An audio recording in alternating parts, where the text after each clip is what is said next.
Hello दोस्तों, स्वागत है आपका हमारे चैनल द लर्निंग लैब पर, जहां हम आपके लिए लेकर आए हैं उत्तर प्रदेश लेखपाल मेंस पेपर के लिए बेहद इंपॉर्टेंट टॉपिक, जिसके अंतर्गत आज हम इन्वायरमेंट से संबंधित कंसेप्टों को रीड करने वाले हैं। इन्वायरमेंट का क्या क्या रोल है, कितने क्वेश्चन यहाँ से आएंगे, ये आपको ऑलरेडी जब लेखपाल का आपका सिलेबस दे रखा है उसमें ऑलरेडी मेंशन किया जा चुका है कि सर आपके लेखपाल का सिलेबस क्या है। तो लेखपाल में आपके एनवायरनमेंट से संबंधित आपके 5 क्वेश्चन आपसे पूछे जाने हैं, अर्थात 5 नंबर का सिलेबस आने वाला है। तो जो आपका लेखपाल का सिलेबस रिलीज़ हुआ है, जबकि एग्ज़ाम डेट आपकी कितनी है 21 मई 2026 है, तो बेहद इंपॉर्टेंट टॉपिक हो जाता है आपका एनवायरनमेंट। आज की क्लास में हमने क्या क्या रीड करने वाले हैं, तो ध्यान रखिएगा। एनवायरनमेंट से संबंधित हम कंसेप्ट पढ़ने वाले हैं कि सर ये किससे बना होता है। कंसेप्ट्स ऑफ एनवायरनमेंट समझने वाले हैं कि कौन कौन से कंसेप्ट हैं आपके एनवायरनमेंट से संबंधित। दूसरा टॉपिक जो मैंने इसके अंतर्गत बेहद इंपॉर्टेंट टॉपिक है, जिसका नाम है सस्टेनेबल डेवलपमेंट। क्या है? सस्टेनेबल डेवलपमेंट से संबंधित आपके फैक्ट यहाँ पर लिए गए हैं कि कौन कौन से सस्टेनेबल डेवलपमेंट हैं। इसमें क्या है कि सस्टेनेबल डेवलपमेंट आपका क्या होता है, टोटल गोल कितने इसके अंतर्गत लिए गए हैं, उनको हमें प्राप्त कब तक लेना है, यानी अचीव कब तक करना है उन गोल्स को। इस तरह के सभी कंसेप्ट हमको यहाँ पर मेंशन किए गए हैं। जैसे सस्टेनेबल डेवलपमेंट गोल्स की बात हम जब करते हैं तो आपको पता है सभी को कि 17 गोल सर हमने लिए थे। ये कब तक प्राप्त करने हैं? 2030 तक आपको प्राप्त करने हैं। इसके अंतर्गत जितने भी आपके पर्यावरण संरक्षण अधिनियम हैं, यानी एनवायरनमेंट से संबंधित जो आपका इम्पोर्टेंट एक्ट है, उसके कंसेप्ट आपका हमने समझा कि कब कब इसको लागू किया गया, जिसके अंतर्गत 1986 दिया गया है, कब लागू हुआ है, कौन कौन से इसके अंतर्गत कंपोनेंट लिए गए हैं, उनसे संबंधित क्वेश्चनों को यहाँ पर सॉल्व किया गया है। इसके साथ साथ आपके जो एनवायरनमेंट से संबंधित PYQ पूछे जाते हैं। ध्यान रखिएगा, PYQ का बहुत इंपॉर्टेंट रोल होता है प्रत्येक पेपर में। तो जो भी आपके PYQ लिए गए हैं, लास्ट ईयर जो आपका ग्रामीण से संबंधित लेखपाल में जो क्वेश्चन पूछे गए हैं 2015 में, या फिर चकमंदी 16 में, या फिर 2023 में, जो भी एग्ज़ाम हुए हैं उनसे संबंधित PYQ लिए गए हैं। और उसी से संबंध जो आपका वीडियो है, यानी जो ग्रामीण वाला जो एरिया है, उससे संबंधित आपके पर्यावरण से संबंधित कंसेप्टों को जो PYQ लिए गए हैं, उनको भी इसके अंतर्गत सम्मिलित किया गया है। अपने वीडियो स्टार्ट करने से पहले आप सभी से रिक्वेस्ट है कि अगर आप चैनल पर नए हैं तो प्लीज़ चैनल को सब्सक्राइब करना बिल्कुल मत भूलिएगा। चैनल को सब्सक्राइब कर लीजिए, जिससे कि आपको नोटिफिकेशन भी प्राप्त हो सके। बेल आइकन जो दे रखा है उसे आप प्रेस कर लीजिए। अपने दोस्तों के साथ वीडियो को शेयर करना बिल्कुल मत भूलिएगा। अगर आपको हमें कोई भी सजेशन देना है तो कमेंट बॉक्स में आप हमें अपना सजेशन दे सकते हैं, जिससे कि लेखपाल की बेहतर से बेहतर तैयारी हो सके। आपके पास एक मौका है 21 मई 2026 का। तो चलते हैं आज के अपने पहले क्वेश्चन पर।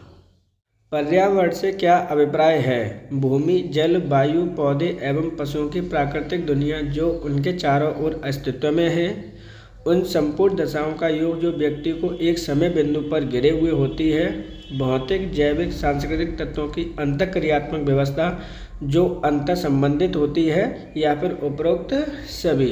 क्वेश्चन में आपसे डायरेक्टली पूछा गया है कि जो आपका पर्यावरण है उसका अभिप्राय क्या है। तो जो सही आंसर है इसका वो है ऑप्शन नंबर 4, उपरोक्त सभी। अब हम जो तीनों स्टेटमेंट आपके दे रखे हैं उनको समझ लेते हैं कि उनमें क्या क्या कहा गया है, जिससे कि आपको चीज़ें ईजिली समझ में आ जाए। तो देखिए, पर्यावरण के हिस्से में आपकी चीज़ें आती हैं भूमि, जल, वायु, पौधे, जो पशुओं की प्राकृतिक दुनिया जो उनके चारों ओर अस्तित्व में होती है, पर्यावरण कहलाती है। आम भाषा में अगर हम कहें कि जो भी चीज़ें आपके चारों तरफ नज़र आती हैं आपको क्या कहलाती हैं, वो पर्यावरण कहलाती हैं। उसी के अंतर्गत आपकी और दूसरे स्टेटमेंट क्या कह रहा है? पहला स्टेटमेंट सही है आपका, संपूर्ण दशाओं का योग जो व्यक्तियों को एक समय बिंदु पर गिरे हुए होती है पर्यावरण कहलाती है। ये स्टेटमेंट भी आपका सही है। पर्यावरण के अंतर्गत जो आपकी भौतिक, जैविक और सांस्कृतिक तत्वों की अंतःक्रियात्मक व्यवस्था जो एक दूसरे से संबंधित होती है, वो भी आपके पर्यावरण का एक हिस्सा होती है। तो इस प्रकार जो तीनों स्टेटमेंट है वो सही है, अर्थात ऑप्शन नंबर 4 सही आंसर होगा, उपरोक्त सभी। पर्यावरण संरक्षण अधिनियम किस वर्ष पारित हुआ था? ये मोस्ट इंपॉर्टेंट क्वेश्चन है, यहाँ से क्वेश्चन आपके आते हैं, ध्यान रखिएगा। कई बार ये क्वेश्चन से आपका पूछा गया है, लेखपाल की दृष्टि से मोस्ट इंपॉर्टेंट क्वेश्चन है आपका। क्वेश्चन में पूछा गया है कि पर्यावरण संरक्षण अधिनियम किस वर्ष आपका पारित किया गया है? 1985, 1986, 1987, 1988 या फिर इनमें से कोई नहीं। तो देखिए यहाँ पर एक ऑप्शन आप चेंज कर लीजिएगा, जो ऑप्शन है वो 1988 है। तो इसमें जो सही आंसर क्या होगा वो आपको आंसर आइडेंटिफाई करना है, कौन से वर्ष आपका पारित हुआ है। तो ध्यान रखिएगा, सही आंसर है ऑप्शन नंबर 2 1986 में। पर्यावरण संरक्षण अधिनियम 1986 के नाम से ये कई बार क्वेश्चन आपका पूछा गया है। अब हम बात कर लेते हैं कि सर ये पारित कब किया गया था या फिर लागू कब हुआ है। बात करते हैं लागू होने की, कि भारत में इसे लागू कब किया गया। ध्यान रखिएगा, इम्पोर्टेंट है आपका। लागू हुआ है जो 19 नवंबर 1986 ईस्वी को इसे लागू किया गया है। इसके अंतर्गत कुल टोटल धाराएं कितनी है, क्योंकि क्वेश्चन आपका डिटेल में पूछा जा सकता है। तो कुल धाराएं इसके अंतर्गत है आपकी 26। वहीं अगर हम अध्याय की बात करते हैं, इसके अंतर्गत अध्याय कितने हैं, तो अध्याय हैं टोटल 4। क्वेश्चन में क्या क्या लर्न करना है आपको? क्वेश्चन में लर्न करना है उसके पारित होने की डेट 1986, उसके अंतर्गत टोटल धाराएं कितनी हैं आपकी, और उसे कब लागू किया गया है। तो इस प्रकार जो सही आंसर है वो है ऑप्शन नंबर 2। पर्यावरण किन से मिलकर बनता है? जीवीय घटकों से, भू आकृतिक घटकों से, अजैव घटकों से, उपरोक्त सभी या उपरोक्त में से कोई नहीं। तो देखिए यहाँ पे डायरेक्टली आपसे पूछा गया है कि जो आपका पर्यावरण है वो किन किन चीज़ों से मिलकर आपका बना हुआ है, ये क्वेश्चन है आपका। तो जो सही आंसर है वो है option number 4। Option number 4 answer क्यों होगा, इसकी थोड़ी डिटेलिंग देख लीजिए, इंपॉर्टेंट क्वेश्चन है। पर्यावरण के अंतर्गत आपके जीवीय घटक, जीवीय घटक से मतलब है जैसे आपके एनिमल हो गए, आपके जितने भी आपके जीवित प्लांट्स हैं वो हो गए, वो सभी किसका घटक माने जाते हैं? पर्यावरण का घटक माने जाते हैं। वहीं भू आकृतिक घटकों से भी मिलकर बनता है, जैसे आपकी हिल्स हो गई यानी पहाड़ियाँ हो गई, आपके रेन हो गई, आपका वाटर बॉडीज़ हो गए जितने भी है आपके, चाहे वो आपके माउंटेन हो, वो भी क्या है आपके भू आकृतिक घटक हैं जिनसे मिलकर पर्यावरण बनता है। वहीं अजैव घटकों की हम बात करते हैं, जिनमें आपके अजैविक घटक होते हैं, वो भी संबंधित किससे रखते हैं? पर्यावरण से संबंधित रखते हैं। तो इस प्रकार जो सही आंसर है वो है ऑप्शन नंबर 4, उपरोक्त सभी पर्यावरण से मिलकर ही बनते हैं, पर्यावरण इन घटकों से ही मिलकर बनता है। वर्ष 1987 ईस्वी में संयुक्त राष्ट्र ने पर्यावरण से संबंधित एक प्रतिवेदन प्रस्तुत किया था, जिसका मुख्य विषय क्या था? जलवायु परिवर्तन पर पहला प्रतिवेदन, अवर कॉमन फ्यूचर, जलवायु परिवर्तन पर दूसरा प्रतिवेदन, 5वां मूल्यांकन प्रतिवेदन, या फिर इनमें से कोई नहीं। सबसे ज़्यादा मोस्ट इम्पॉर्टेंट क्वेश्चन है, ध्यान रखिएगा। ये क्वेश्चन आपके कई बार पूछा जा चुका है और आगे भी पूछा जाएगा। डेट आपको लर्न करनी है। वर्ष 1987 की बात की जा रही है कि संयुक्त राष्ट्र ने पर्यावरण से संबंधित एक प्रतिवेदन प्रस्तुत किया था, उसका मुख्य विषय क्या था? तो उसका जो मुख्य विषय है वो है ऑप्शन नंबर 2, अवर कॉमन फ्यूचर। जो आपका इसका मुख्य विषय है अवर कॉमन फ्यूचर, आप याद रखेंगे, इंपॉर्टेंट क्वेश्चन है, ध्यान रखिएगा। अब ये जो अवर कॉमन फ्यूचर है उसकी रिपोर्ट क्या कहती है, कौन से आयोग की बात की जाती है, एक एक करके हम डिटेल में इसकी बात करने वाले हैं। बात है यहाँ पे 1987 ईस्वी की। ये चीज़ें आपको याद रखनी है कि 1987 ईस्वी में क्या घटित हुआ है। 1987 ईस्वी में एक आपका कमीशन था, जिस कमीशन का नाम था आपका, ध्यान रखिएगा, इस कमीशन को लर्न भी करना है आपको। तो उस कमीशन का नाम है आपका वर्ल्ड कमीशन ऑन एनवायरनमेंट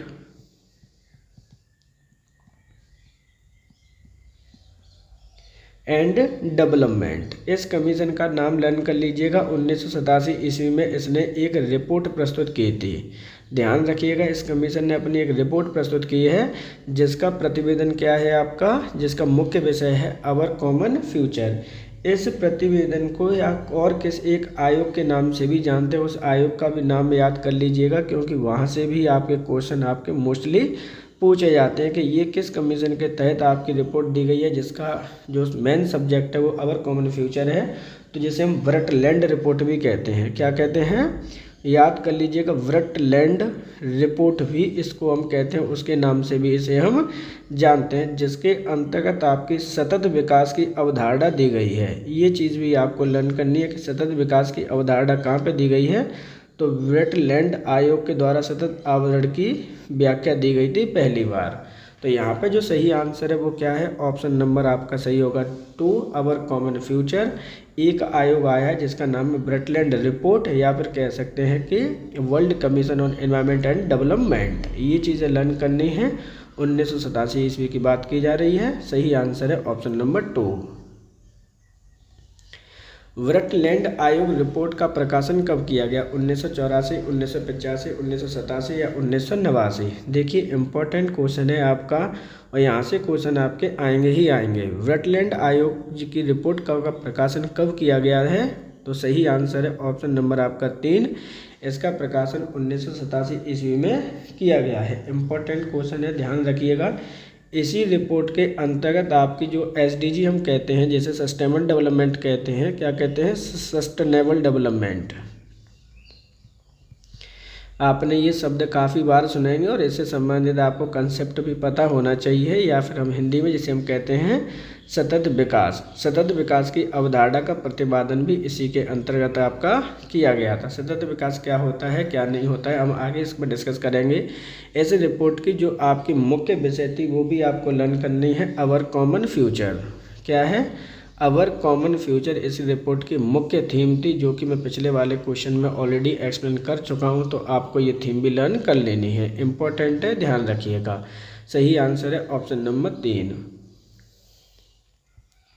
भारतीय विकास किसके उपयोग के संदर्भ में अंतर पीढ़ीगत संवेदनशीलता का मुख्य विषय है, प्राकृतिक संसाधन, भौतिक संसाधन, औद्योगिक संसाधन, सामाजिक संसाधन, या फिर इनमें से कोई नहीं? तो देखिए यहाँ पे भारतीय जो एक शब्द दे रखा है वो आपका गलत शब्द है, इसको आप मिटा लीजिए। इसकी आपका जो शब्द करना है वो धारणीय शब्द है। क्या है आपका, धारणीय शब्द है। धारणीय विकास किसके उपयोग के संदर्भ में आपका अंतर्गत पीढ़ी संवेदनशीलता का मुख्य विषय है, ये क्वेश्चन आपसे पूछा गया है। तो ये देखिए धारणीय विकास की बात की जा रही है, किसके उपयोग की बात की जा रही है, धारणीय विकास की। तो सही आंसर है ऑप्शन नंबर आपका 1, प्राकृतिक संसाधन। अब देखिए जो आपका यहाँ पे दे रखा है एक शब्द है धारणीय विकास। धारणीय विकास क्या होता है उसके बारे में हम समझते हैं, इम्पोर्टेंट है और यहाँ से क्वेश्चन आपका बनेगा ही बनेगा। पहली बात समझते हैं कि ये किससे संबंधित है, आपका संबंधित है प्राकृतिक संसाधन से। अब धारणीय विकास होता क्या है, तो ध्यान रखना है, धारणीय विकास वो विकास होता है कि हम अपनी ज़रूरतें तो पूरा कर लें प्राकृतिक संसाधनों से। क्या कर लें, अपनी ज़रूरतें पूरी हो जाएं, लेकिन हमें जो आने वाली पीढ़ी है, क्या है, जो आने वाली पीढ़ी है उसकी संवेदनशीलता को भी ध्यान में रखना है कि उसकी ज़रूरतों का भी हमें ध्यान रखना है। अपनी ज़रूरतें पूरी हो जाएं, लेकिन उस तरह से प्रयोग करना कि आने वाली पीढ़ी की ज़रूरतें भी पूरी हो जाएं, या कह सकते हैं कि उसके लिए भी रिजर्वेशन हमारे पास रहना चाहिए। अपने संसाधनों का या प्राकृतिक संसाधनों का प्रयोग इस प्रकार करना है कि आने वाली पीढ़ी की भी ज़रूरतें पूरी हो जाएं। तो ये जो आपका संबंधित है धारणीय विकास की अवधारणा वो किससे संबंधित है, ऑप्शन नंबर 1 सही आंसर होगा, प्राकृतिक संसाधनों से। सतत विकास के लिए आवश्यक है, तो देखिए यहाँ पर डायरेक्टली आपसे पूछा गया है कि सतत विकास के लिए आपका आवश्यक क्या क्या चीज़ें हैं उनके बारे में आपसे पूछा गया है। जैविक विविधता का संरक्षण, प्रदूषण का निरोध एवं नियंत्रण, निर्धनता को घटाना, उपरोक्त सभी या उपरोक्त में से कोई नहीं? तो जो सही आंसर है वो है ऑप्शन नंबर 4, उपरोक्त में से सभी।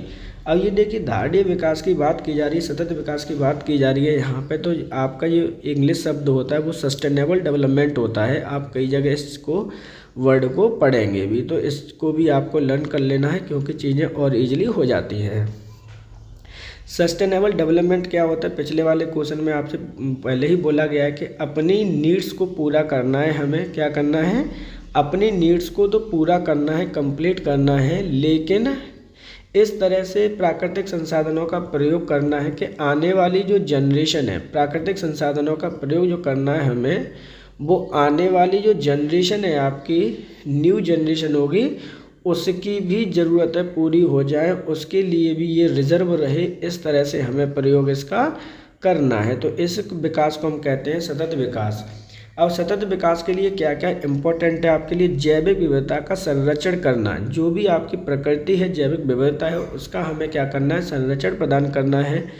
प्रदूषण का निरोध एवं नियंत्रण करना है, क्योंकि जो पॉल्यूशन है अगर उसको हम कंट्रोल नहीं करेंगे तो ध्यान रखिएगा हमारे जो प्राकृतिक संसाधन है वो क्या हो जाएंगे? डिस्ट्रॉय हो जाएंगे, आपके तबाह हो जाएंगे, या कह सकते हैं कि बेकार हो जाएंगे। वहीं आपको निर्धनता को भी घटाना है, क्योंकि पॉवर्टी को भी आपको रिड्यूस करना है। उस तरीके से हमें चीज़ों को करना है। यही चीज़ें, तीनों चीज़ें आपकी आवश्यक है किसके लिए? सतत विकास के लिए। सही आंसर है ऑप्शन नंबर 4। रियो पृथ्वी शिखर सम्मेलन का आयोजन या फिर आयोजित किया गया था 1972, 1987, 1989 या 1992 या फिर इनमें से कोई नहीं।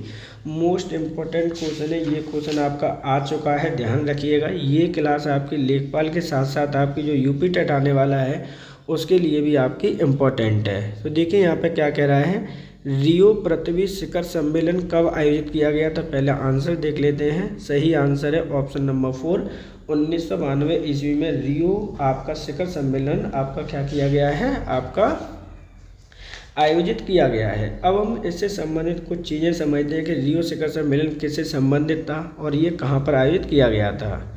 बात करते हैं, रियो का मतलब यहाँ पर है रियो डी जेनेरियो से इसका संबंध है। ध्यान रखिएगा, इम्पोर्टेंट है, रियो जेनेरियो से इसका संबंध है। अब रियो जेनेरियो आपका क्या है? रियो जेनेरियो आपकी एक सिटी है, और सिटी कहाँ पर है? ये आपकी ब्राज़ील में है। तो पहला कंसेप्ट ये होता है, यहाँ पे जो पृथ्वी शिखर सम्मेलन है 1992 ईस्वी में आपका क्या किया गया है? आयोजन किया गया था। अब इसका आयोजन क्यों किया गया था, क्या इम्पोर्टेंट था, इसकी धारणा क्या थी, क्या क्या इसके बारे में कहा गया था, वो चीज़ें भी आपको समझनी है। इसमें जो बात की गई थी वो इन्वायरमेंट की बात की गई थी कि हमें इन्वायरमेंट के बारे में कुछ चीज़ों को कंट्रोल करने की आवश्यकता है, उसको कंट्रोल करना है, प्लस उसकी सेफ्टी भी हमें करनी है। ये चीज़ें इसमें अवधारणा दी गई थी। एनवायरनमेंट को प्रोटेक्ट करने के लिए कुछ एजेंडे भी आपके दिए गए थे। प्रोटेक्ट करने के लिए एजेंडा यहाँ पे जो अपनाया गया था, एजेंडा हम जिसे कहते हैं एजेंडा आपका 21। एजेंडा 21 आपको लर्न रखना है कि एजेंडा 21 किससे संबंधित है। तो ये आपका रियो डी जेनेरियो रियो पृथ्वी शिखर सम्मेलन से संबंधित है, जिसका आयोजन 1992 ईस्वी में किया गया था। किस देश में? ब्राज़ील देश में। संबंध किससे? इसका संबंध है आपके इन्वायरमेंट के प्रोटेक्ट से। तो सही आंसर है इस प्रकार ऑप्शन नंबर हो जाएगा आपका 4, 1992।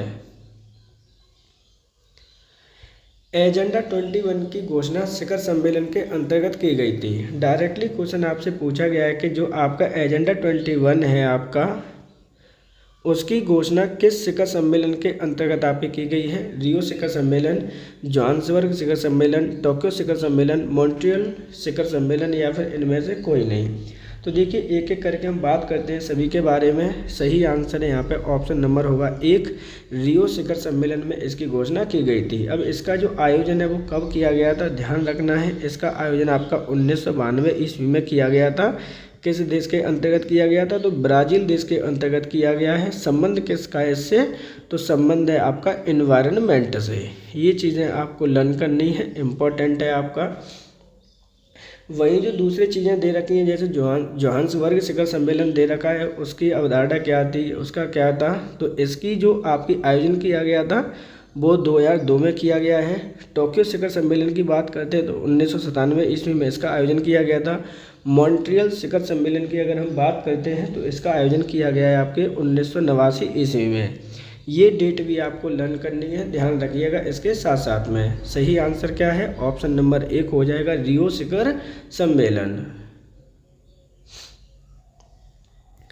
The limit to growth report का प्रकाशन कब किया गया? 1972, 1987, 1989, 1992 या फिर इनमें से कोई नहीं। मोस्ट इम्पॉर्टेंट क्वेश्चन है, ध्यान रखिएगा।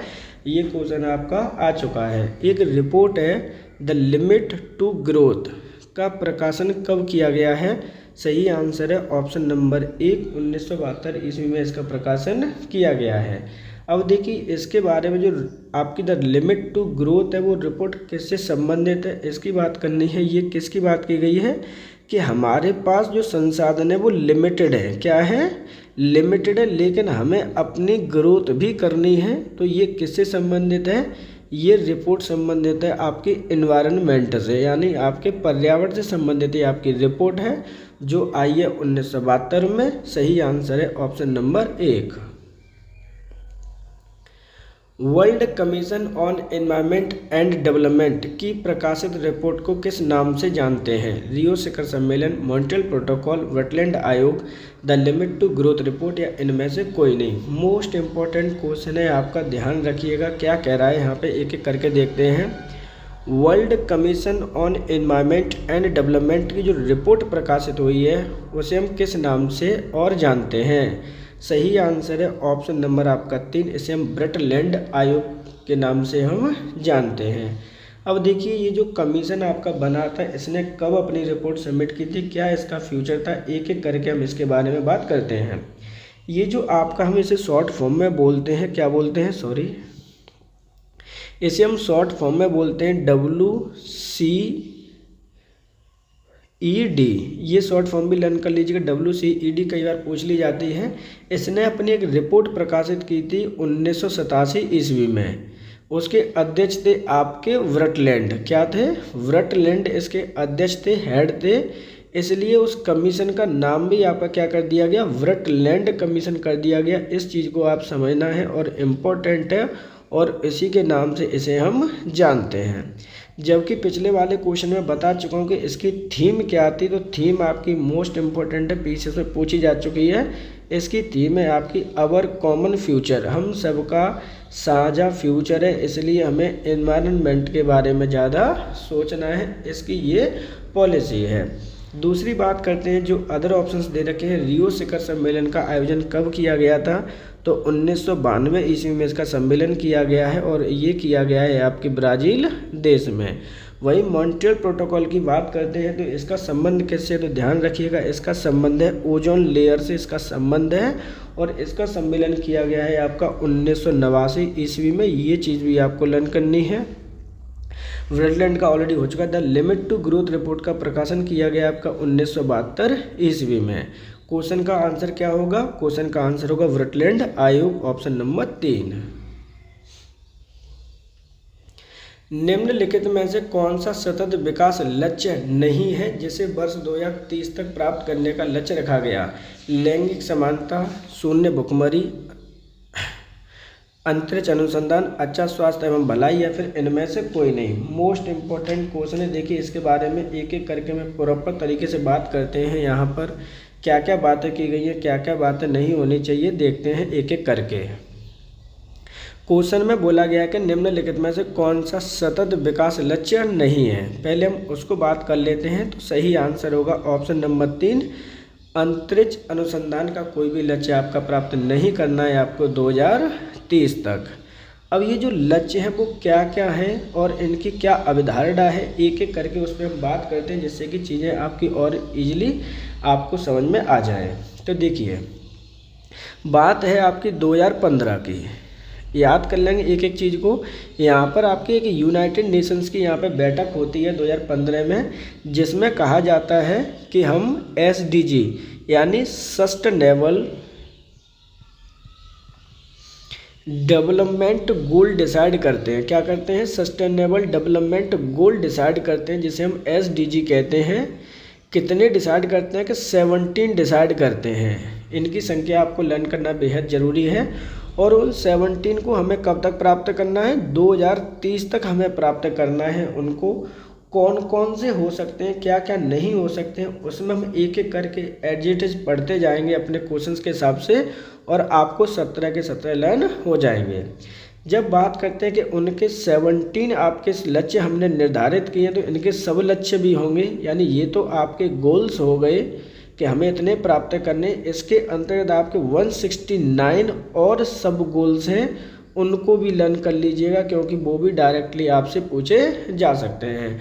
सस्टेनेबल डेवलपमेंट की डेफिनेशन क्या है वो आपको ऑलरेडी मैं बता चुका हूँ, फिर से मैं समझा देता हूँ कि सस्टेनेबल डेवलपमेंट या सतत विकास होता क्या है।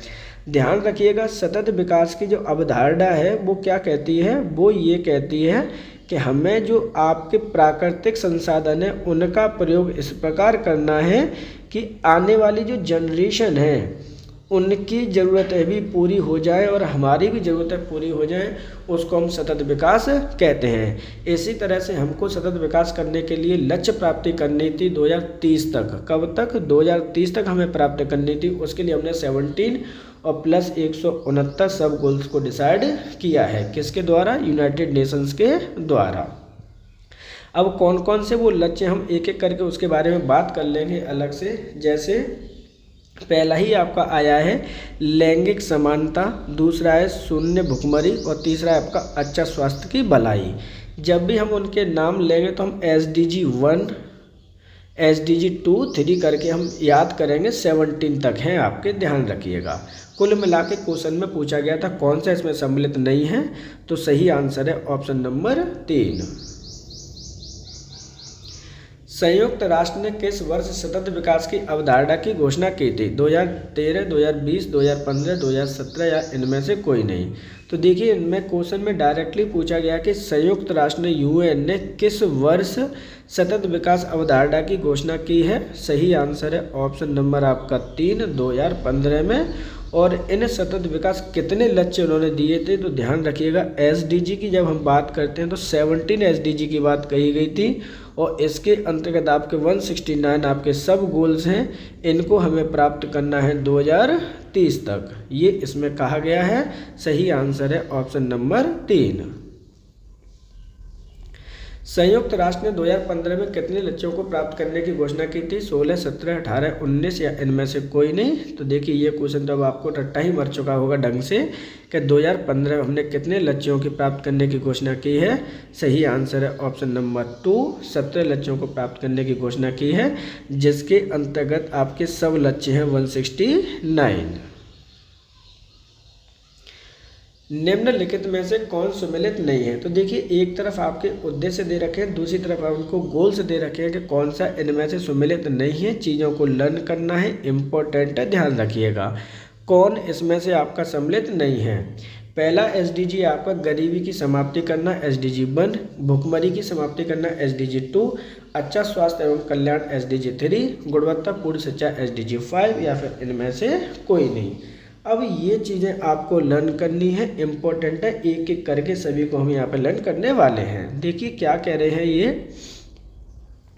कि जो गरीबी की समाप्ति है SDG 1 है वो बिल्कुल सही है। यहाँ पर आपका इंग्लिश में भी लिखता जा रहा हूँ नो पॉवर्टी। क्या है कि आपकी हमें 2030 तक पूरे को क्या करना है, गरीबी को समाप्ति करनी है। भुखमरी की समाप्ति SDG 2 भी सही है आपका, मतलब कह सकते हैं कि नो हंगर से आपका लर्न हो जाएगा, आपको इजीली 2030 तक प्राप्त करना है। अच्छा स्वास्थ्य और कल्याण यानी आपकी जो अच्छी स्वास्थ्य, गुड हेल्थ की बात की जा रही है, ये लक्ष्य हमने आपको टारगेट दिया है जो हमें प्राप्त करना है 2030 तक। क्या अच्छी गुणवत्तापूर्ण शिक्षा SDG 5 में है, तो ये आपका मिसमैच है, यही आपका क्या होगा, ये होगा आपका आंसर। क्योंकि जो गुणवत्तापूर्ण शिक्षा की बात की गई है वो SDG 5 में ना बात करके किस में की गई है, SDG आपके 4 में बात की गई है, इसलिए ये आपका गलत है। यानी हमें क्वालिटी एजुकेशन चाहिए SDG 4 के अंतर्गत। क्या चाहिए? क्वालिटी एजुकेशन चाहिए SDG 4 के अंतर्गत। तो ये आपको लर्न करना है, कॉपी किताब ले लीजिए, 17 के 17 SDG में आपको यहाँ पे लिखा दूंगा। सही आंसर है ऑप्शन नंबर यहाँ पर 4। खाद्य सुरक्षा सुनिश्चित करना एवं कुपोषण समाप्त करना किस सतत विकास लक्ष्य के अंतर्गत निहित है? SDG 2, SDG 3, SDG 4, SDG 5 या फिर इनमें से कोई नहीं।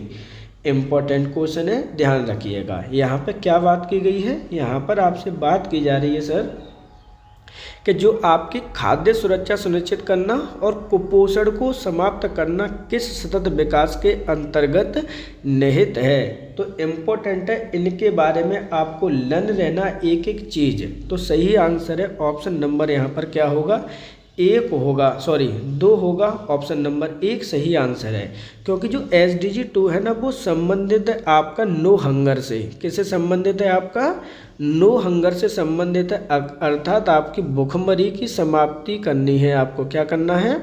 भूखमरी की समाप्ति करनी है SDG 2 के अंतर्गत, और उसके अंतर्गत आपकी खाद्य सुरक्षा भी आती है, उसके अंतर्गत आपका कुपोषण का समाप्ति भी आती है।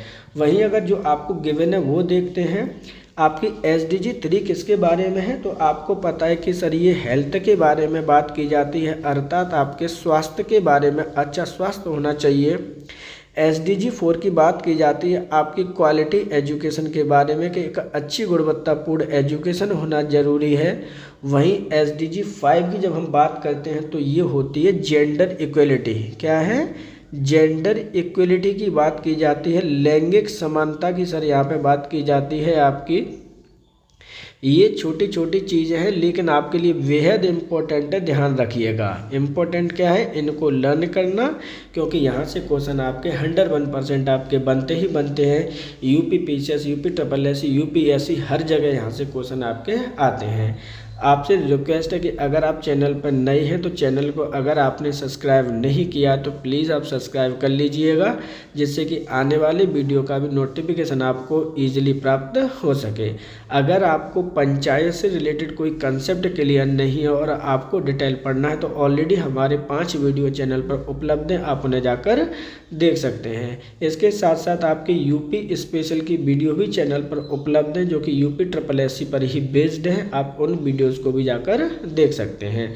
आगे जो भी वीडियोस आपकी आएंगी इस बार, क्योंकि देखिए लेखपाल में जैसा कि आप सभी को पता है कि 5 नंबर का पर्यावरण आने वाला है, और 5 नंबर के पर्यावरण के लिए आपको कितनी वीडियोस देखनी है? मैक्सिमम 5 वीडियोस आपके लिए आएंगी यहाँ पर, जो कि बेहद इम्पोर्टेंट आपके लिए होंगी। बहुत ही कंसेप्चुअल वीडियोस होंगी, शॉर्ट टर्म में वीडियोस होंगी, लेकिन डिटेलिंग बहुत अच्छी की गई है, जो कि आपके क्वेश्चन वहाँ से आने ही आने हैं। क्वेश्चन में यहाँ पे जो पूछा गया है वो सही आंसर होगा ऑप्शन नंबर आपका 1। लैंगिक समानता की अवधारणा के सतत विकास लक्ष्य के अंतर्गत अंतर्निहित है? SDG 4, SDG 5, SDG 6, SDG 7 या फिर इनमें से कोई नहीं? तो देखिए यहाँ पे डायरेक्टली क्वेश्चन पूछा गया है कि लैंगिक समानता की अवधारणा किस सतत विकास लक्ष्य के अंतर्गत आपकी निहित है? तो सही आंसर हो जाएगा ऑप्शन नंबर 2, SDG 5 के अंतर्गत आपकी निहित है जेंडर इक्वलिटी। इंग्लिश में मैं लिख देता हूँ जिससे कि चीज़ें और आपको इजीली हो जाए। जेंडर इक्वलिटी हमें करनी है। जेंडर इक्वलिटी की बात की जा रही है यहाँ पर, ध्यान रखना है ये चीज़ें, लैंगिक समानता। वहीं अगर हम देखिए कुछ और की बात करते हैं, जैसे SDG 4 की बात करते हैं तो यहाँ पे क्वालिटी एजुकेशन की बात आती है। क्वालिटी एजुकेशन से मतलब हमें गुणवत्तापूर्ण शिक्षा की बात करते हैं। SDG जब 6 की बात करते हैं तो आपके लिए क्या है? क्लीन वाटर होना चाहिए। क्या है? क्लीन वाटर की बात की जाती है, ध्यान रखना है।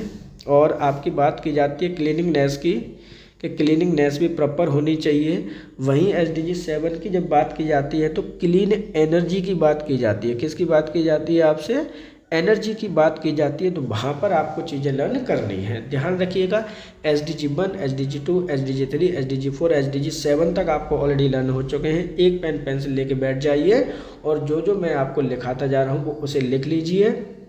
जब उसको एक बार फिर से रिवाइज कर लें तो वीडियो को रिवैक करके आप एक बार फिर से देख लीजिएगा। सही आंसर है ऑप्शन नंबर आपका 2। निम्नलिखित में से कौन सम्मिलित नहीं है? देखिए यहाँ पर आपके SDG ही दे रखे हैं और क्वेश्चन में आपसे बोला जा रहा है कि इनमें से कौन आपका सम्मिलित नहीं है। स्वच्छ जल और स्वच्छता SDG 7, सस्ती और अच्छी ऊर्जा SDG 7, सम्मानजनक कार्य एवं आर्थिक विकास SDG 8, उद्योग नवाचार अवसंरचना SDG 10 या फिर इनमें से कोई नहीं? तो जो सही आंसर है वो है ऑप्शन नंबर आपका क्या हो जाएगा? 4 हो जाएगा, क्योंकि उद्योग नवाचार एवं अवसंरचना की जो बात की गई है वो की गई है SDG 9 के अंतर्गत, ना कि 10 के अंतर्गत। ये चीज़ें आपको समझनी है, मतलब आपको यहाँ पर 9 भी याद हो जाएगा। एक एक करके बात कर लेते हैं जो ऊपर दे रखे हैं। स्वच्छ जल और स्वच्छता की बात की गई है SDG 6 में, मतलब आपको क्या प्राप्त करना है, क्लीन वाटर।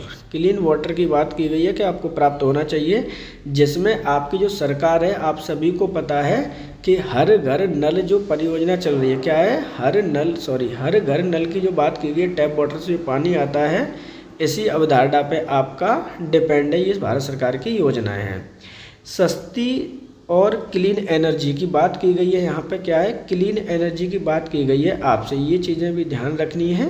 और क्लीन एनर्जी क्या होती है, आप सभी को पता है कि सौर पैनल आपके लगाए जा रहे हैं, और आपकी एक सौर ऊर्जा से संबंधित आपकी एक योजना भी आपकी चल रही है।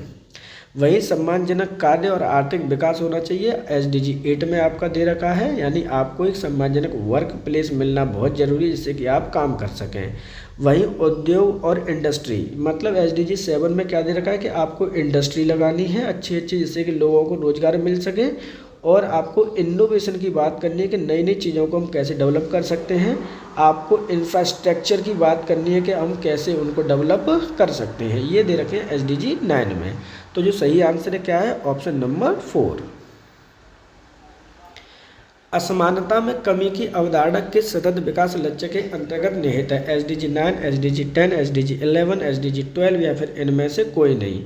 अब देखिए कितना अच्छा क्वेश्चन है आपका, यहाँ पे बोल रहे हैं कि असमानता में कमी की अवधारणा, यानी हमें क्या करना है कि असमानता को कम करना है, इनइक्वलिटी को रिड्यूस करना है, ये किसके अंतर्गत निहित है, तो ये निहित है ऑप्शन नंबर 2 SDG 10 के अंतर्गत।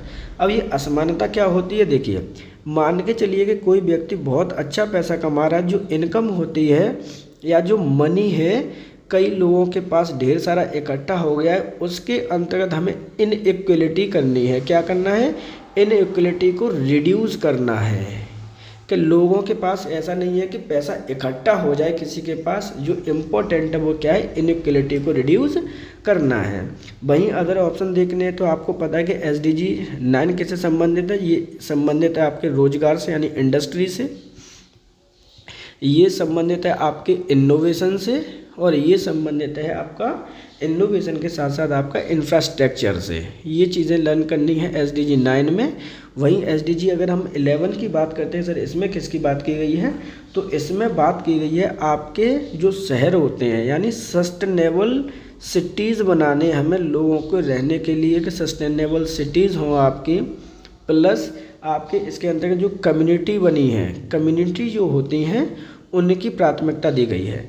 SDG 12 की अगर हम बात करते हैं वहीं, तो आपको बात की गई है उपभोग करने की, और क्या करना है, उपभोग के साथ साथ आपका उत्पादन को भी नीट एंड क्लीन करना है, इसकी बात की गई है SDG 12 में। सही आंसर है ऑप्शन नंबर 2।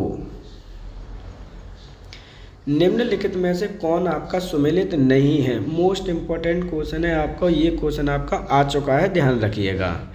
यहाँ पर पूछा गया है कौन सा आपका सुमेलित नहीं है, एक एक करके बात करते हैं।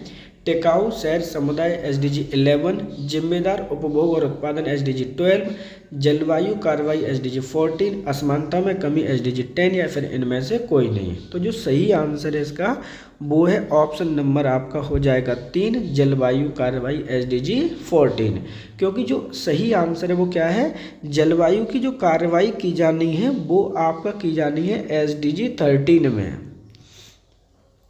SDG 13 आपका सही है। जलवायु कार्रवाई का मतलब क्या है, क्लाइमेट एक्शन, क्या है, इंग्लिश में भी मैं लिख दे रहा हूँ जिससे कि आपको बहुत जल्दी से लर्न हो जाए, क्लाइमेट एक्शन।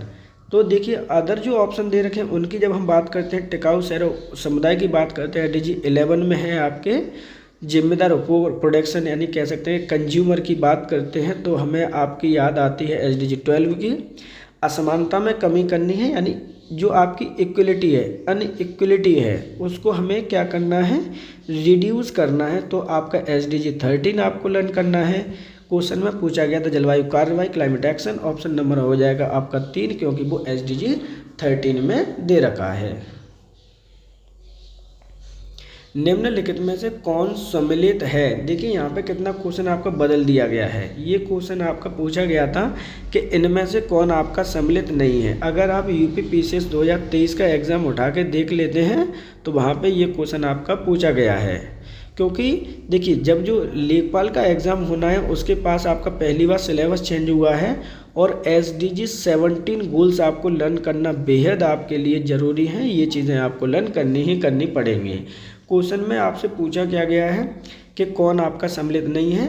जल के नीचे का जीवन SDG 15, भूमि पर जीवन SDG 14, जलवायु में कार्रवाई SDG 17, शांति न्याय मजबूत संस्थान SDG 16 या फिर इनमें से कोई नहीं। अब हम बात करते हैं, देखिए कौन सम्मिलित है। पहले हम आंसर चेक कर लेते हैं। सही आंसर है ऑप्शन नंबर 4, शांति न्याय और मजबूत संस्थान की बात की गई है, वो SDG 16 में बात की गई है। अब हम अदर ऑप्शंस की बात करते हैं तो जल के नीचे जीवन की जो बात की गई है वो SDG 14 में बात की गई है। जल के नीचे जीवन का मतलब है जो आपकी फिश वगैरह होती हैं उनकी बात की गई है। वाटर बॉडीज़ के अंतर्गत जो भी आपके जीव जंतु होते हैं उनकी बात की गई है, जैसे आपकी सी है, आपका रिवर है, आपका पॉन्ड है, उनकी बात की गई है। उनमें रहने वाले जो भी जीव जंतु होते हैं वाटर बॉडीज़ के अंतर्गत रहने वाले जीवों की बात की गई है। वहीं भूमि पर जीवन का मतलब क्या हुआ कि जो आपके लोग भूमि पर रहते हैं, जैसे आपके पशु पक्षी जो भी भूमि पर रहते हैं, जिस तरह से आपकी लैंड पर रहने वाले लोगों की बात की गई है, जिसमें आपके एनिमल आते हैं प्लस जो भी आपके मेन पर्सन जो भी आते हैं वो लैंड पर रहने वाले लोग हैं। जलवायु कार्रवाई का एक्शन आप सभी को पता है कि सर ये SDG 13 में हम पिछले वाले क्वेश्चन में ही पढ़ के आए हैं। तो इस प्रकार जो सही आंसर है वो है ऑप्शन नंबर 4, शांति न्याय और मजबूत जो संस्थान होनी चाहिए वो SDG 16 का लक्ष्य है।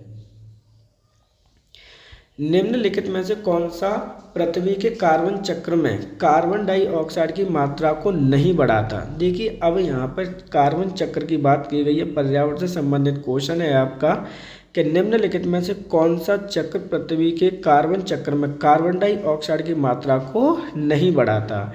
जैसा कि आप सभी को पता है कि कार्बन डाइऑक्साइड की जो फॉर्मूला होता है वो क्या है, CO2 होता है। अब देखिए श्वसन जब हम सांस लेते हैं तो बिल्कुल कार्बन डाइऑक्साइड हम सांस लेने पर और रिड्यूस करने पर आपका होता ही है। जैविक पदार्थों का अगर क्षय होगा तो कार्बन डाइऑक्साइड रिड्यूस होगी। ज्वालामुखी क्रियाओं में भी आपके पर्यावरण से आपकी कार्बन डाइऑक्साइड क्या होती है, निकलती है। लेकिन जो आपका प्रकाश संश्लेषण होता है वो सही आंसर है, क्योंकि ये मात्रा को नहीं बढ़ाता। क्या करता है कि ये जो कार्बन डाइऑक्साइड की मात्रा को रिड्यूस करता है, जबकि ऑक्सीजन की मात्रा को रिक्रिएट करता है, क्योंकि जो अवशोषित करता है। देखिए यहाँ पर एब्जॉर्ब की जाती हैं चीज़ें, इस क्रिया में एब्जॉर्ब की जाती है आपकी CO2 और जो आपकी रिलीज़ की जाती है वो की जाती है आपकी O2। तो क्या है, फोटोसिंथेसिस, प्रकाश संश्लेषण। सही आंसर है ऑप्शन नंबर 2। सौर विकिरण की सबसे महत्वपूर्ण भूमिका क्या है, कार्बन चक्र में, जल चक्र में, हाइड्रोजन चक्र में, नाइट्रोजन चक्र में या फिर इनमें से कोई नहीं।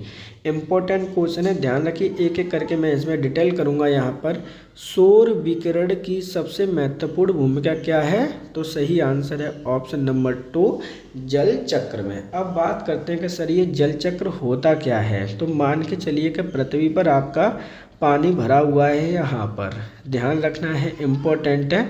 कितने % पानी है आप सभी को पता है कि सर कम से कम 3/4 पार्ट पर आपका क्या है, पानी है अर्थ पर। ये चीज़ें आपको लर्न करनी है, ध्यान रखिएगा।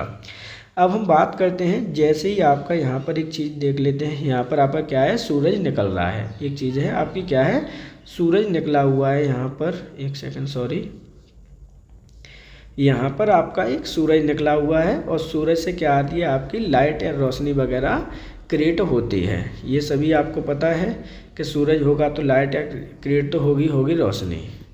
ध्यान रखिएगा, इम्पोर्टेंट चैप्टर है आपका। यहाँ से क्या हुआ कि आपकी ये प्रकाश की लाइट आ रही है। क्या आ रही है, लाइट आ रही है। लाइट के कारण आपका क्या हुआ, टेम्परेचर इंक्रीज होगा। क्या होगा, टेम्परेचर सर इंक्रीज होगा। तो जब टेम्परेचर इंक्रीज होगा, जो वाटर बॉडीज़ हैं आपकी, क्या है, वाटर बॉडीज़ है, वाटर है, उसका भी टेम्परेचर इंक्रीज होगा। तो ये जो पानी अब करेगा वो करेगा एवोपरेट। क्या करेगा, आपका एवोपरेट होगा, तो ऊपर जाएगा, यानी भाप उत्सर्जन होगा, एवोपरेट होगा। पानी क्या किया आपने, एवोपरेट हुआ, तो आपका भाप बनकर स्टीम बनकर ऊपर गया, क्या गया, ऊपर गया। लेकिन आप सभी को पता है जैसे जैसे आपकी हाइट बढ़ रही है और पानी का हाइट बढ़ेगी तो पानी का जो टेम्परेचर है वो रिड्यूस हो जाएगा। अब वहाँ पे क्या करेगा सर कि जब ऊपर जब पहुँच रहा है पानी, तो उस केस में कंडेंसेशन क्रिया होगी और पानी आपका बादल के फॉर्म में, या फिर कह सकते हैं कि यहाँ पर छोटे छोटे बादल आपके बन जाएंगे, आपके क्लाउड यहाँ पर बन जाएंगे, और क्लाउड बाद में कंडेंसेशन होकर पानी आपका क्या आ जाएगा, आपकी रेन होने लग जाएगी। पानी आपका जहाँ से गया था वहीं पर आपका वापस आ जाएगा। ये चीज़ें आपको लर्न करनी है। इसे ही हम कहते हैं क्या, इसे हम कहेंगे आपका जल चक्र। जल चक्र में आपके सूर्य यानी सन का बहुत बड़ा महत्व होता है। एक बार मैं फिर से रिपीट कर देता हूँ जिससे कि चीज़ें आपको ईजिली समझ में आ जाएं। देखिए, पानी जो आपका सरफेस होता है उस पर आपका गर्म हो रहा है, क्या हो रहा है, सरफेस पर जो पानी गर्म हुआ है वाटर बॉडीज़ के अंतर्गत, और उस क्रिया को बोलते हैं एवोपरेशन करना। एवोपरेट होता है, एवोपरेशन उसको बोलते हैं। जब ऊपर जाता है तो यहाँ पर जो क्रिया होती है उसे हम कहते हैं कंडेंसेशन, संघनन कहते हैं। क्या कहेंगे, संघनन कहेंगे, आपका कंडेंसेशन कहते हैं, जिससे क्या होता है पानी का टेम्परेचर रिड्यूस होता है और बारिश के फॉर्म में पानी फिर से नीचे टपकने लगता है। तो उस चीज़ को हम कहते हैं जल चक्र। क्या कहते हैं, वाटर चक्र कहते हैं, वाटर साइकिल कहते हैं। सही आंसर है ऑप्शन नंबर 2। वर्षा की मात्रा निर्भर करती है हवा के दबाव पर, जल चक्र पर, वायुमंडल में नमी पर, तापक्रम पर, या इनमें से कोई नहीं। मोस्ट इंपॉर्टेंट क्वेश्चन है। बहुत से बच्चे जल्दी जल्दी में क्या कर देंगे, सर जल चक्र आपने अभी अभी हमें पढ़ाया है वहीं हम टिक कर देते हैं, तो आपका आंसर वहाँ पे गलत हो जाएगा। जो वर्षा की मात्रा होती है, कितने सेंटीमीटर की वर्षा होनी है, कितने की नहीं होनी है, वो डिपेंड करती है आपकी ऑप्शन नंबर 3 पर, वायुमंडल पर जो नमी होती है। ये जो आपकी होती है जिसे हम कहते हैं मॉइस्चर, ध्यान रखिएगा, मॉइस्चर पर आपकी डिपेंड करती है आपकी रेन, कि अगर एनवायरनमेंट में जितनी ज़्यादा मॉइस्चर होगी उतनी ज़्यादा बारिश होगी, जितनी कम होगी उतनी कम बारिश होगी। यानी ये क्या है, मॉइस्चर ज़्यादा तो रेन भी ज़्यादा, मॉइस्चर कम तो रेन भी कम। ध्यान रखिएगा, इम्पोर्टेंट है। सही आंसर होगा ऑप्शन नंबर आपका 3। कई प्रतिरोध पौधे किस लिए नहीं बढ़ते हैं, क्योंकि देखिए यहाँ पर आपकी सीधी सीधी बात की गई है कि आपने प्रतिरोध, यहाँ पर जो एक शब्द दे रखा है प्रतिरोध वो आपका गलत है, इसको आपको चेंज कर लेना है। यहाँ पर बोला गया है कि जो प्रतिरोपित होते हैं, जो शब्द क्या है आपका, एक शब्द है प्रतिरोपित, इम्पोर्टेंट शब्द है आपका जो आपको लर्न करना है। देखिए यहाँ पर एक शब्द गलत हो चुका है, प्रतिरोपित क्या है शब्द आपका, प्रतिरोपित है, प्लांटेड शब्द है आपका एक, कि आपने अपने प्लांट को प्रतिरोपित किया है लेकिन कई कारणों से वो बढ़ते नहीं हैं। उसका रीज़न क्या है, तो रीज़न एक एक करके हम समझते हैं जिससे कि चीज़ें और इजीली आपको लगेंगी। देखिए, अधिकांश मूल रोम नई मिट्टी को अधिक शक्ति से जकड़ लेते हैं, ये रीज़न हो सकता है, पॉसिबल नहीं है। प्रतिरोपण के दौरान अधिकांश मूल रोम नष्ट हो जाते हैं, ये भी शायद हो सकता है, आगे देखते हैं। प्रतिरोपण के दौरान पत्तियां क्षतिग्रस्त हो जाती हैं, तो पत्तियों से तो कोई लेना देना आपका नहीं है, इनमें से कोई नहीं। या फिर नई मिट्टी में ईस्ट खनिज पदार्थ नहीं रहते हैं। देखिए ये ऑप्शन नंबर 5 भी सही नहीं है ना, तो आपका ऑप्शन नंबर 4 सही है। जो आंसर सही है इसका वो है ऑप्शन नंबर 2, क्योंकि जब आपने प्रतिरोपित किया है अधिकांश मूल रोम क्या हो जाते हैं, नष्ट हो जाते हैं। जैसे ही आपने प्लांटिंग की है तो उसकी जो छोटे छोटे से मूल रोम होते हैं वो आपके क्या हो जाते हैं, नष्ट हो जाते हैं, इसलिए वो ज़्यादा बढ़ते नहीं हैं। सही आंसर है ऑप्शन नंबर 2। निम्नलिखित में से ग्रेफाइट के अंतर्गत कौन सी धातु पाई जाती है, कार्बन, सिलिकॉन, आयरन, एल्यूमिनियम, इनमें से कोई नहीं। मोस्ट इंपॉर्टेंट क्वेश्चन है, ध्यान रखिएगा। यहाँ पर आपसे पूछा गया है कि जो ग्रेफाइट होती है उसमें कौन सी धातु पाई जाती है, तो सही आंसर है ऑप्शन नंबर 1 कार्बन। अब कार्बन के कई प्रतिरूप होते हैं, उनको भी आपको लर्न करना है, ध्यान रखना है कौन कौन से हैं। एक तो आपकी ग्रेफाइट है, ग्रेफाइट आपको कहाँ मिलती है, जो आपकी पेंसिल की लेड होती है जो आप यूज करते हैं उसमें आपकी ग्रेफाइट होती है। दूसरा ही इसका जो तत्व है वो है आपका डायमंड, यानी जो आपका हीरा होता है, प्योर फॉर्म का जो हीरा है आपका डायमंड है, वो भी इसी का भाग होता है कार्बन का, ये ध्यान रखिएगा, इम्पोर्टेंट है। सही आंसर क्या है? Option number 1। पृथ्वी के चारों ओर गैसों के समूह को क्या कहते हैं? भूमंडल, वायुमंडल, जलमंडल, जलकण या फिर इनमें से कोई नहीं। मोस्ट इंपॉर्टेंट क्वेश्चन है आपका, ध्यान रखिएगा। इसको समझ लेते हैं। मान के चलिए कि ये आपकी एक पृथ्वी है और पृथ्वी के चारों ओर आपने क्या किया कि गैसों का समूह है। क्या है? गैसों का समूह है जो इसको चारों तरफ से आपका क्या करता रहता है? घेरा रहता है। अब आपको ये बताना कि सर ये जो गैसों का समूह है उसे हम क्या कहते हैं? इम्पोर्टेंट ये है यहाँ पर, तो ध्यान रखना है। ये जो हम क्या कहते हैं? गैसों का एक समूह है, उसे हम क्या कहेंगे? और ये क्या है? आपकी एक पृथ्वी है। तो जो सही आंसर होगा वो है ऑप्शन नंबर आपका क्या हो जाएगा? 2। सर हम उसे वायुमंडल कहते हैं, पृथ्वी के चारों ओर गैसों के समूह को। तो सही आंसर क्या है? सही आंसर है ऑप्शन नंबर 2। कौन सी गैस वायुमंडल में सबसे अधिक मात्रा में पाई जाती है? मोस्ट इम्पोर्टेंट क्वेश्चन है, इसको हम समझेंगे भी और करेंगे भी, और एक एक करके इसकी परसेंटेज को भी हम समझेंगे। पहले हम इसकी परसेंटेज देख लेते हैं कि कौन सी मात्रा में कौन सी गैस आपकी पाई जाती है। देखिए, मान के चलिए कि मैं यहाँ पर एक पाई मैप ले ले रहा हूँ, उसमें से जो मोस्टली सबसे ज़्यादा गैस होती है वो होती है आपकी नाइट्रोजन। क्या होती है? नाइट्रोजन होती है। N2 गैस होती है, कितने परसेंट होती है? तो ये 78% लगभग आपकी होती है। वहीं दूसरी ओर सबसे ज़्यादा जो गैस होती है वो होती है आपकी 21% आपकी ऑक्सीजन होती है। इसके बाद में जो 3rd% देखिए 21% लर्न कर लीजिएगा, या हो सकता है कि आपकी एग्जिटेज आ जाए कि 20.95% ऑक्सीजन की मात्रा होती है। ये चीज़ें लर्न करनी है। इसकी जगह पर CO2 की बात की जाती है। देखिए, तीसरे नंबर पर जो सबसे ज़्यादा गैस होती है वो होती है आपकी आर्गन। आर्गन कितने परसेंट होती है? तो आर्गन परसेंट होती है 0.93%।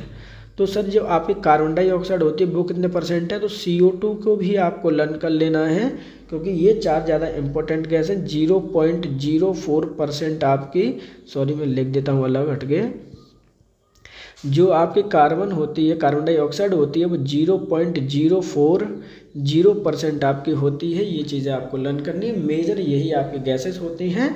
ये आपका क्या है कि एनवायरनमेंट है, गैसों का मिक्सचर है जो कि आपको दे रखा है। तो यहाँ पे क्वेश्चन पूछा गया था वायुमंडल में सबसे ज़्यादा कौन सी गैस आपकी अधिक मात्रा में पाई जाती है? सही आंसर होगा ऑप्शन नंबर 1, नाइट्रोजन सर पाई जाती है, जो कि लगभग आपकी कितनी है? 78% है। ध्यान रखिएगा, इसका परसेंटेज आपको लर्न करना ही करना है, लेखपाल के लिए इंपॉर्टेंट है। ऑक्सीजन 21% लर्न कर लीजिए, आर्गन 0.93% और वहीं कार्बन डाइऑक्साइड है आपकी 0.04%। सही आंसर है ऑप्शन नंबर 1। वायु एक प्रकार की है, यौगिक, मिश्रण, तत्व, विद्युत अपघट्य या फिर इनमें से कोई नहीं। तो देखिए यहाँ पर छोटा सा डिफरेंस है, माइनर सा। वायु एक प्रकार की क्या है? आपकी मिश्रण है। ध्यान रखना है, क्योंकि देखिए वायु मिश्रण क्यों है? क्योंकि जो वायु है आपकी वो क्या है? मिक्सचर ऑफ गैस है। क्या है आपका? मिक्सचर ऑफ गैसेस है, डिफरेंट गैसेसों का मिक्सचर है, ना कि यौगिक। क्योंकि यौगिक जो होता है, देखिए एक वर्ड है आपका यौगिक। यौगिक और आपके मिश्रण में अंतर क्या होता है? यौगिक में कोई भी राशि होती है वो मेजरमेंट की जाती है अनुपात में, एकदम फिक्स अनुपात होता है इसका। क्या है? अनुपात फिक्स होता है। लेकिन यहाँ पर जो है वो फिक्स नहीं होता है, इसलिए हम उसे क्या कहते हैं? मिक्सर कहते हैं। सही आंसर है ऑप्शन नंबर 2। शुष्क हवा में नाइट्रोजन की मात्रा कितने प्रतिशत होती है? 21%, 50%, 27% या 78% या इनमें से कोई नहीं। कुल मिला के आपसे डायरेक्ट ये पूछा गया है कि जो आपकी शुष्क हवा है उसमें नाइट्रोजन की मात्रा कितने प्रतिशत होती है? तो जैसा कि मैंने पिछले वाले क्वेश्चन में बताया है, ऑप्शन नंबर 4 सही आंसर होगा सर, 78% होती है। निम्नलिखित में से नोवेल गैस में से कौन सी वायु में नहीं पाई जाती है? हीलियम, रेडन, आर्गन, नियोन या फिर इनमें से कोई नहीं। सबसे पहला जो आपके दिमाग में आना चाहिए कि सर ये नोवेल गैस होती क्या है, तो जो आप बात समझ लीजिए कि नोवेल गैस किसे कहते हैं। नोबल गैस का मतलब है ऐसी गैस जो अक्रिय गैस कहलाती हैं। क्या है?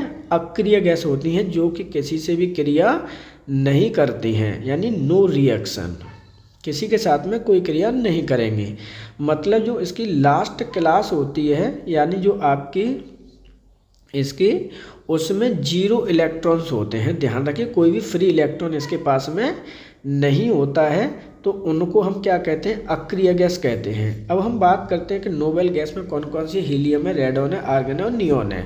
ये सभी आपकी नॉर्मल गैसेस तो हैं, लेकिन क्या कह रहा है क्वेश्चन में सर कह रहा है कि इनमें से जो कौन सी गैस है वो वायु में ही नहीं पाई जाती है, यानी बनाई जाती है लेकिन वायु में नहीं पाई जाती है। तो सही आंसर है ऑप्शन नंबर 2। सर ये जो रेडॉन गैस होती है वो आपकी वायु में नहीं पाई जाती है। सही आंसर क्या होना चाहिए? ऑप्शन नंबर 2 होना चाहिए। लेकिन सर अगर ये वायु में नहीं पाई जाती तो कैसे बनाई जाती है? तो ध्यान रखना है आपको, ये रेडियो एक्टिव गैस है। क्या है आपकी? एक रेडियो एक्टिव गैस है आपकी। ये चीज़ें आपकी छोटी छोटी चीज़ें हैं लेकिन इम्पोर्टेंट है। पता नहीं क्या से क्या पूछ ले, तो आपको छोटी छोटी चीज़ों को भी लर्न कर लेना है। यानी ये क्या है कि आपकी आर्टिफिशियल तरीके से बनाई जाती है, आर्टिफिशियल गैस भी हम इसको कहते हैं, जो कि बनाई जाती है। सही आंसर है ऑप्शन नंबर 2। यदि पृथ्वी पर पाई जाने वाली वनस्पतियां समाप्त हो जाए तो किस गैस की कमी होगी? कार्बन डाइऑक्साइड, जल वाष्प, नाइट्रोजन, ऑक्सीजन या फिर इनमें से कोई नहीं। देखिए क्वेश्चन आपका बहुत ईजी है, लेकिन कंसेप्ट आपको समझना है। क्वेश्चन में कह रहा है कि पृथ्वी पर पाई जाने वाली अगर वनस्पतियां समाप्त हो जाएं तो कौन सी गैस में कमी होगी। मैं एक एक करके बात करते हैं पहले वनस्पतियों की। देखिए जो आपके प्लांट होते हैं या फिर पौधे या फिर ट्रीज, जो भी आप नाम लें, वो होते हैं, वो क्या करते हैं? वो करते हैं CO2 के एब्जॉर्ब। क्या करते हैं? CO2 को तो एब्जॉर्ब करते हैं, जबकि रिलीज कैसे करते हैं? यानी आपका रिलीज करते हैं आपकी O2 गैस को। अब किस प्रोसेस के थ्रू करते हैं? तो वो प्रोसेस का नाम है सर फोटोसिंथेसिस। फोटोसिंथेसिस किसकी उपस्थिति में होता है? तो सूर्य की ताप में फोटोसिंथेसिस प्रक्रिया होती है, जिसमें आपकी CO2 तो सर रिलीज होती है और CO2 तो आपकी एब्जॉर्ब होती है और O2 क्या होती है? आपकी रिलीज होती है। तो अगर आपकी वनस्पतियाँ समाप्त हो जाएंगी तो आपकी O2 तो रिलीज होगी नहीं। तो अगर आपकी O2 रिलीज नहीं होगी तो सर ये गैस क्या हो जाएगी? आपकी ख़त्म हो जाएगी। सही आंसर होगा ऑप्शन नंबर 4। सर ऑक्सीजन आपकी ख़त्म हो जाएगी अगर दुनिया की सारी वनस्पतियां समाप्त हो जाएंगी तो। जबकि मात्रा बढ़ किसकी जाएगी? तो कार्बन डाइऑक्साइड की मात्रा बढ़ जाएगी, क्योंकि कोई भी ऑब्जर्व करने वाला नहीं होगा, और ऑक्सीजन घट जाएगी। निम्नलिखित में से कौन सा कार्य पेड़ पौधों का नहीं है? कार्बन डाइऑक्साइड का अवशोषण करना, शोर का अवशोषण करना, वायु प्रदूषण, ऑक्सीजन की विमुक्ति या फिर इनमें से कोई नहीं। यहाँ पे जो क्वेश्चन आपसे पूछा गया है बड़ा बेहद इंपॉर्टेंट क्वेश्चन पूछा गया है। पता नहीं, ये देखिए छोटी छोटी चीज़ें हैं लेकिन क्वेश्चन आपका इम्पोर्टेंट है। क्या कह रहा है क्वेश्चन में, देखते हैं यहाँ पर। निम्नलिखित में से जो कौन सा कार्य है जो पेड़ पौधों का नहीं है? देखते हैं क्या पेड़ पौधों का नहीं है।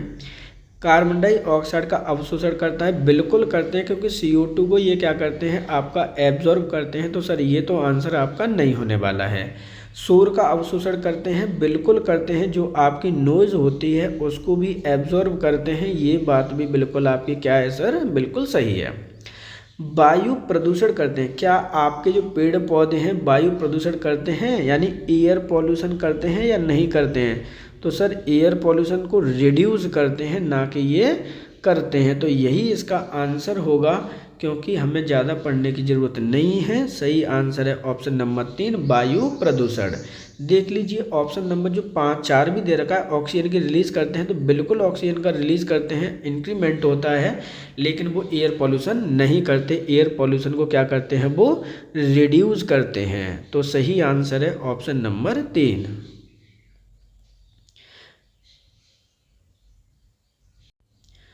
तो देखिए इस प्रकार हमने आज पर्यावरण से संबंधित आप पे कितने क्वेश्चन सॉल्व किए हैं, 33 क्वेश्चन यहाँ पे सॉल्व हमने किए हैं। अब देखिए यहाँ पर जो आपका लेखपाल का, जैसा कि मैंने आपको पहले वीडियो में बताया है कि लेखपाल का जो सिलेबस है आपका, उसमें आपके 5 नंबर का एनवायरनमेंट से आपका पूछा गया है। ध्यान रखिएगा, इम्पोर्टेंट टॉपिक है आपका एनवायरनमेंट, बहुत इजी टॉपिक है जिससे कि आपको चीज़ें आपको इजीली कराई जाएंगी। आज के जो पहला वीडियो आपका आया है एनवायरनमेंट का, पहली जो क्लास आपकी आई है उसमें क्या क्या कंसेप्ट है, कंसेप्ट ऑफ एनवायरनमेंट आपको समझाया गया है। और दूसरा जो कंसेप्ट है बहुत ज़्यादा इम्पोर्टेंट, वो है आपका SDG। क्या है SDG? सस्टेनेबल डेवलपमेंट गोल से संबंधित आपकी अवधारणा को यहाँ पर एक्सप्लेन किया गया है, जिससे कि आपकी चीज़ें आती ही आती हैं, ध्यान रखिएगा। और अगर आपको लेखपाल से संबंधित कुछ चीज़ें पढ़नी है, जैसे आपके प्रॉपर, जैसे कि आपका एग्ज़ाम कब है, आपका 21 मई को तो एग्ज़ाम ही है आपका 2026 में, तो उससे संबंधित आपको पढ़ना होगा ग्रामीण विकास। अगर आपको ग्रामीण विकास पढ़ना है तो ग्रामीण विकास से संबंधित आपकी 5 या 7 वीडियो ऑलरेडी हमारे चैनल पर पड़ी हैं, जिसमें आपके पंचायत से संबंधित जितने भी कंसेप्ट हैं, चाहे वो आपके लेखपाल से संबंधित हो, प्रधान से संबंधित हो, हटाना हो, बुलाना हो, क्या कार्य होते हैं, यानी आपके ग्राम प्रधान के कार्य वगैरह उसके अंतर्गत एक्सप्लेन किए गए हैं, संवैधानिक स्थिति को एक्सप्लेन किया गया है। वहीं अगर आपको जो विलेज से संबंधित स्कीम्स होती हैं, योजनाएं पढ़नी हैं, और योजना किससे संबंधित है सर, तो योजना यूपी प्लस भारत सरकार से संबंधित योजना है, उससे संबंधित भी वीडियो ऑलरेडी चैनल पर आपका उपलब्ध है। आज हमने एनवायरनमेंट की पहली क्लास ली है, जिसमें आपकी ये अवधारणाएं आपको समझाई गई हैं। कल आपकी सेकंड वीडियो बहुत जल्द अवेलेबल होगी चैनल पर। आप सिर्फ से रिक्वेस्ट है कि अगर आप चैनल पर नए हैं तो चैनल को आप सब्सक्राइब करना बिल्कुल मत भूलिएगा, और हो सके तो अपने दोस्तों से भी आप अपने वीडियो को शेयर कर सकते हैं, जिससे कि उनके पास भी एक कंसेप्चुअल वीडियो पहुंच सके और कंटेंट उनके पास में भी पहुंच सके। क्योंकि लेखपाल से संबंधित 5 नंबर आपके आने वाले हैं, एक एक नंबर आपके लिए इम्पोर्टेंट है, क्योंकि 100 नंबर का कंपटीशन है, न्यू पूरा का पूरा सिलेबस है। आपके पास एक मौका है लेखपाल बनने का, जिसका एग्ज़ाम है आपका 21 मई को। ध्यान रखिएगा, इम्पोर्टेंट है। वीडियो को आप अपने चैनल पर सब्सक्राइब कर लीजिएगा, शेयर कर लीजिएगा, और हो सकता है तो अगर आपको लाइक और कमेंट भी कर सकते हैं। अगर कोई हमें सजेशन देना है कि सर इस पर टॉपिक पर वीडियो लाना है या नहीं लाना है, तो आप हमें कमेंट बॉक्स में अपना सजेशन भी पिन कर सकते हैं। आप सभी के लिए हमने कमेंट बॉक्स ऑलरेडी ओपन कर रखा है। आज के लिए इतना ही। कल से आपके 33 क्वेश्चन नहीं, जबकि आपके 50 क्वेश्चन का प्रत्येक वीडियो होगा। आज के लिए इतना ही। आप सभी का धन्यवाद।